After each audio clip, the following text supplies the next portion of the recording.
আজকাল একটা কথা তুমি আমার সাথে বলো না, কোনো কথার উত্তর দাও না। পরিষ্কার মুখে তো বলে দিতে পারো যে মহুয়া তোমাকে আর ভালো লাগছে না, তুমি চলে যাও বাড়ি থেকে, তোমার সাথে থাকতে চাই না।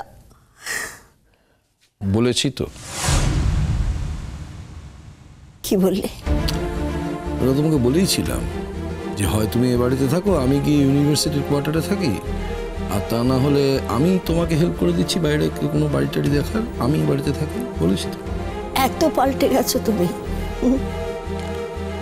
মানুষ নিজে থেকে পাল্টায় না, তার জন্য বাইরে থেকে কোনো উপাদান লাগে মানুষটাকে পাল্টে দেওয়ার জন্য। তত্ত্ব কথা ছাড়ো, কি হয়েছে সেটা একটু বলবে? কি হয়েছে সেটা বলো। তোমার তিতির কিছু হয়নি। শোনো, সবসময় ভেবে বিধিয়ে বিধিয়ে কথা বলো না তো। আমি বিধিয়ে বিধিয়ে কোনো কথা বলিনি, আমি তোমাকে তিতির কিছু হয়নি বলে তোমাকে তো আশ্বস্ত করলাম। কেন কেন এইভাবে সবসময় আমার সাথে কথা বলো? আমি আর পারছি না, কেন বোঝো না? আচ্ছা আচ্ছা, তোমার কেন বলো, কেন মনে হয় এতগুলো বছর, হ্যাঁ এতগুলো বছর তো আমরা একসাথে থেকেছি, তুমি আমাকে এই চিনলে বলো না? তোমার কেন মনে হচ্ছে যে খালি তিতির প্রতি আমার কনসার্ন আছে, আর কারো কোনো ব্যাপারে আমার কিচ্ছু এসে যায় না? কেন? অন্তত মেঘলার ব্যাপারে নেই। আর যেহেতু এটা তিতির ব্যাপার নয়, তাই তোমাকে এটা বলে তোমার আর বোঝা বাড়াতে চাইনি। শোনো শোনো, আমি আর কোনো কথাই যেতে চাই না। তুমি আমাকে বলবে যে কি হয়েছে, নইলে আমি একটা কাজ করতে পারি, আমি এক্ষুনি মেঘলার বাড়িতে ফোন করতে পারি, ফোন করে জিজ্ঞেস করবো যে কি হয়েছে। করবো ফোন?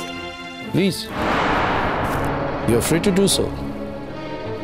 স্বাধীন মানুষ, স্বাধীন মহিলা, করতেই পারো। আমি তো তোমার ওপর এমবার্গো চাপাতে পারবো না। শোনো, তুমি তো আমার স্বামী, তুমি আমাকে বলছো না, আমি তোমাকে জিজ্ঞেস করছি। তারপর আমি যদি মেঘলার শ্বশুরবাড়িতে ফোন করে জিজ্ঞেস করি যে কি হয়েছে, তাতে তোমার কি সম্মান বাড়বে? আমার সম্মান এত ঠুনকো নয় যে তুমি কি করলে না করলে তার উপর দাঁড়িয়ে আমার সম্মান ঝুরঝুর করে ঝরে পড়ে যাবে। শোনো শোনো, কেন কেন তুমি এরকম করছো? সত্যি আমি আর পারছি না। তুমি জানো আজকাল আমার এত টেনশনে আমার ঘুম হয় না, আমার এত শরীর খারাপ। তুমি জানো আমি আজকাল প্রেশারের ওষুধ খাই। তুমি কি চাইছো যে এই ঘটনাতে, এই জানতে যে পারছি না তার টেনশনে আমার আরো শরীর খারাপ হয়ে যাক? কি চাইছো তুমি বলো না? আমার শরীর খারাপ হয়ে যায়, অসুস্থ হয়ে যায় আমি ভাবছিলাম কতক্ষণ এই অস্ত্রটা প্রয়োগ হয়, এবং তুমিও সেই অস্ত্রটাই প্রয়োগ করলে। কি অস্ত্র প্রয়োগ করলাম বলো? কি অস্ত্র প্রয়োগ করলাম আমি? এই যে তুমি বলছো না আমি অসুস্থ হয়ে পড়ছি, আর তুমি ভাবলে সঙ্গে সঙ্গে আমি বিগলিত করুণা জাহ্নবী যমুনা হয়ে যাব, ওটা হবে না। আমি জানি আমার কোনো কিছুতে তোমার কোনো কিছু এসে যায় না এখন, জানি সেটা আমি। ছাড়ো, যাই হোক, তোমার কাছ থেকে খালি জানতে চাই যে কি হয়েছে। এটা তুমি বলছো না, কি করলে তুমি বলবে? তোমার পায়ে হাত দিলে তুমি বলবে? হ্যাঁ, পায়ে ধরছি, বলো প্লিজ। এই মেলোড্রামাটা করো না তো, ভালো লাগছে না। কি হয়েছে, কি হয়েছে বলো না, আর পারছি না নিতে, বলো না কি হয়েছে। মেঘলার একটা জায়গায় গিয়ে গান গাওয়ার কথা ছিল, সেখানে একটা ইনসিডেন্ট ঘটেছে। হ্যাঁ, সেটা তো জানতে চাচ্ছি, কি হয়েছে, কি হয়েছে? মেঘলা ড্রিঙ্কে কেউ একটা কিছু মিশিয়ে দিয়েছিল, যার ফলে মেঘলা গোড়ায় গান গাইতে পারেনি, পরে অবশ্য গেয়েছে, ভালো গেয়েছে। এবং ওই ড্রিঙ্কে মেশানোর ফলে ও কিছু উল্টোপাল্টা ব্যবহার করেছে, কথাবার্তা বলেছে, এবং সেই কারণের জন্য অতগুলো লোকের সামনে অনুরাগ আমার মেয়ের গায়ে হাত দিয়েছে।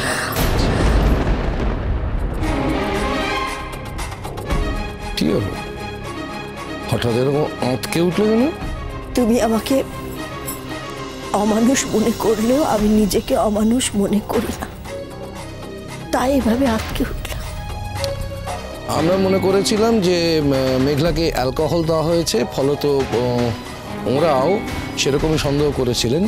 ফলত ওই একটা বটল, সেটাকে ফরেন্সিক রিপোর্টে নিয়ে যাওয়া হয়, এবং ফরেন্সিক রিপোর্টে দেখা যায় যে মেঘলাকে ড্রাগ দেওয়া হয়েছে। এবং সেই রিপোর্টের কথাটা জানানোর জন্যই ওর জেঠিমা আমায় ফোন করেছিলেন। তিতি তিতি কোথায় ছিল? আমি জানি না এখনো তিতি কোথায় ছিল, এখনো জানি না। এবং আমি এখনো পর্যন্ত আমার মনে হচ্ছে যে তিতি ওখানে ছিল না। তবু আমার মেয়েকে অতগুলো লোকের মাঝখানে ড্রাগড করা হলো, কে করলো সেটা দেখার জন্য ওরা আমাদের হেল্প করছেন। একটা সিসিটিভির ফুটেজ দেখা হচ্ছে, সেই ফুটেজটা দেখে তার যে রিপোর্ট আসবে সেটা আমি তোমায় জানাবো। আমার দেরি হয়ে যাচ্ছে, আমি বেরোলাম। হায় ভগবান, তিথি আবার এখানে কোনো গন্ডগোল করে আমার মুখ পোড়ালো না তো? ঠাকুর ঠাকুর দয়া করো ঠাকুর, এবার যেন ওর নামটা উঠে না আসে। ওকে তুমি একটু সুবুদ্ধি দাও ঠাকুর, একটু সুবুদ্ধি দাও। ওর জন্য আমার সংসারটাও যেতে বসেছে, সব শেষ হয়ে যাচ্ছে সব। ঠাকুর ছোট, বিকাশ ফোন করেছিল, ওরা আসছে। ওরা বলতে? ও আর ওর ছেলে। তাই তো অন্তত কথায় তো তাই মনে হলো। না না, সে তো ঠিক আছে, কিন্তু মানে ওই ফুটেজটার ব্যাপারে কোনো কথা বললো? ওরা হাতে পেয়েছে কিনা বা দেখেছে কিনা, বা সেখানে আমাদের চেনা জানা? হ্যাঁ হ্যাঁ, আমি জিজ্ঞেস করলাম কিন্তু ও কিছু বলতে চাইলো না, বললো এসে বলছি। তার মানে কিছু পেয়েছে? আরে পেতেই হবে, আমি তো বারবার বলছি ফুটেজ দেখলে সবকিছু পরিষ্কার হয়ে যাবে, সব বোঝা যাবে। এই পিকলু, তুই কথাগুলো কি করে বলছিস বলতো? না মানে আঙ্কেল তো এখনো কিছু জানাননি, উনি তো শুধু বললেন যা বলার আমি এসে বলছি। তাতে কি করে বোঝা যায় যে কেউ ধরা পড়েছে? না না বৌমনি, আমি যেটা বলছি সেটাই হবে, আমি 100% শিওর। তুমি মিলিয়ে নিও। আচ্ছা, উনি কি বলেছেন? আমি এসে বলছি, তার মানে কিছু না কিছু উনি দেখতে পেয়েছেন। নাহলে তো এই কথাটা বলতেন না, নাহলে বলতেন যে কাউকে দেখতে পাইনি ফুটেজে বা এরকম একটা কিছু, তাই না? এই অন্যায়টা কে করেছে এখন আমি সেটাই শুধুমাত্র জানতে চাই পিকলুদা। এখনো বুঝতে পারছিস না? একজন মহিলা।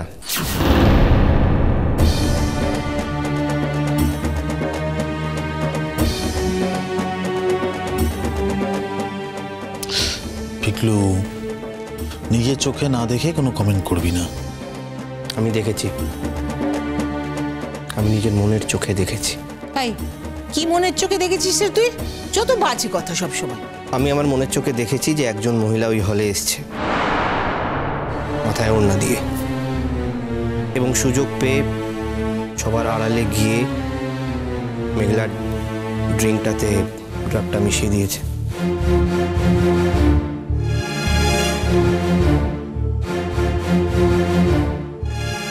না না ঠিক আছে, হ্যাঁ বুঝলাম, ধরেই নিলাম, আমরা সবাই ধরেই নিলাম যে তুমি মনের চোখে যাকে দেখেছো, ওই মাথায় ঘোমটা টানা নাকি ওড়না টানা, সে অদ্রিজা। কিন্তু মেঘলা যে ওই বটল থেকে ড্রিঙ্ক নিচ্ছিল সেটাও কি করে জানলো অদ্রিজা? সিম্পল, ওর সঙ্গে কেউ একজন ছিল যে ওকে হেল্প করছিল ওখানে। ও ও ও পার্টনার, আচ্ছা আচ্ছা। তো পার্টনারটা কে ছিল? তাকে তাকে মনের চোখে দেখতে পাসনি তুই? না, এটা আমি আমার মনের চোখে দেখতে পারিনি, কারণ আমি যখন মনের চোখ দিয়ে দেখি তখন দুটো জিনিসে একসাথে ফোকাস করতে পারি না। আমি একজনের উপরেই ফোকাস করেছিলাম, আর আমার দৃষ্টিটা ওই দিকেই সীমাবদ্ধ ছিল।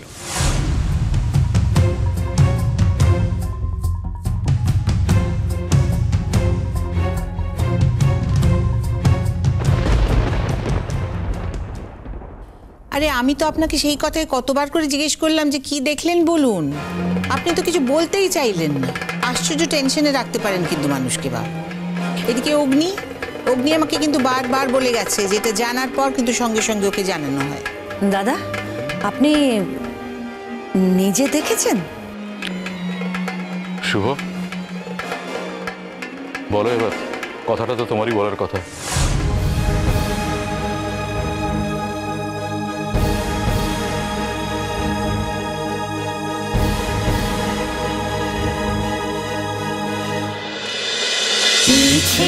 নদী